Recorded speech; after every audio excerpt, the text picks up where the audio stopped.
saying that inflation is running at rates that are, quote, too low. Fed Chairman Ben Bernanke on Friday set the table for yet another round of quantitative easing for the Fed.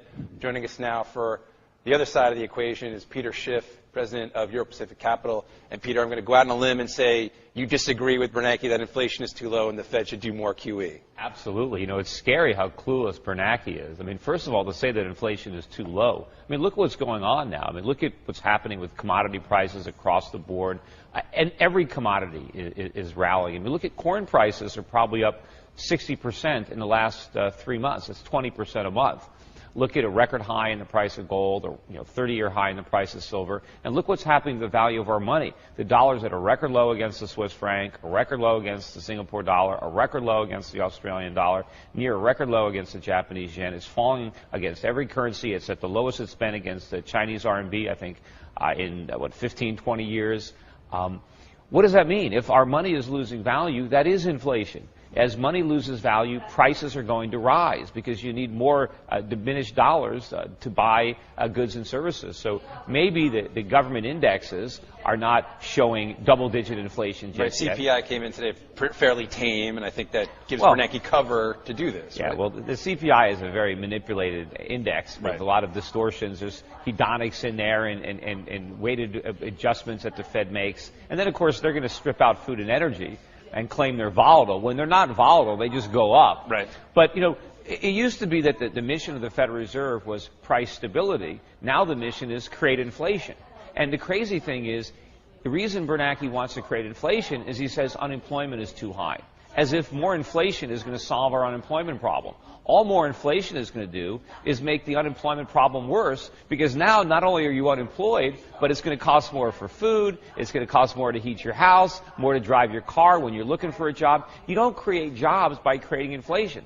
The way we can create jobs is to shrink the size of the federal government, to reduce regulations and lower taxes. But the very act of quantitative easing prevents that. Because what Ben Bernanke is saying to Congress is run up the deficits, because I'm going to monetize it for you. I'm going to print money to buy all the bonds you sell. So he is enabling the government to get bigger, which is going to make unemployment worse, not better. So what are we going to have? Even more quantitative easing? You're throwing gasoline on a fire. So isn't the theory, though, that he's doing exactly what he wants to do, which is destroy the value of the dollar? That helps exports, that creates jobs. It doesn't help exports. I mean, look at the countries that have strong currencies.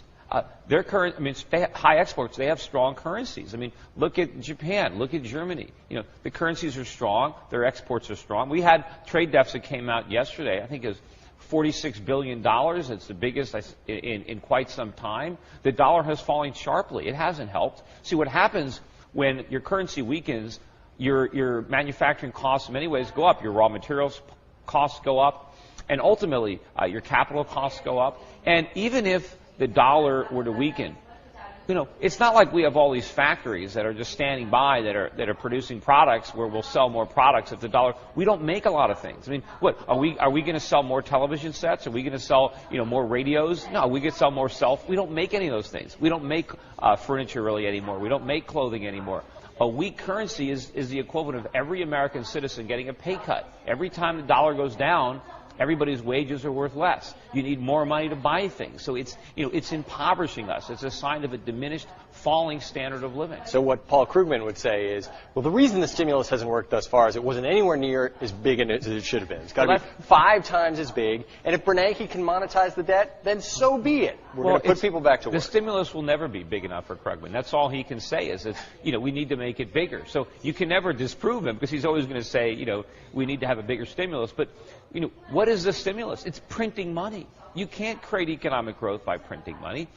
Krugman was saying that we need to employ people digging ditches and have other people employed filling them back up again. Well, what good is that? What good is a filled up ditch? There's no utility there. Remember, the problem with our economy is we had too much consumer spending, we had too much borrowing, we didn't have enough savings, we didn't have enough production, and that is not changing. The government is not allowing the economy to restructure, and so we're never going to rebuild the solid foundation, so we can never have real economic growth. All we can do is spend more borrowed money, dig ourselves into a deeper ditch, and then fill it back up. Right? Well, we're not going to. And all the Fed could think of is create more inflation, as if that's going to be a panacea. What is going to happen down the road, a year or two from now, when the CPI is no longer tame, right? When it's running maybe 5 or 10% or 15% a year, but there's still 10% unemployment, or maybe 12% or 15% unemployment. What is the Federal Reserve going to do? And is the Federal Reserve going to be able to raise interest rates when the government has this enormous debt financed with Treasury bills? What's going to happen when all of a sudden the interest payments on the national debt aren't $300 or $400 billion, but $1 trillion or $1 trillion? What about all these people that have adjustable rate mortgages? Is the Fed going to raise interest rates? I mean, we're in a predicament now, and Ben Bernanke said today that he wants to tell the markets that interest rates are going to stay at zero pretty much indefinitely. No matter how high inflation gets, the Fed will do nothing about it. You know, what is that telling you? All right, well, we're going to leave it there and pick up another second. Peter, thanks very much.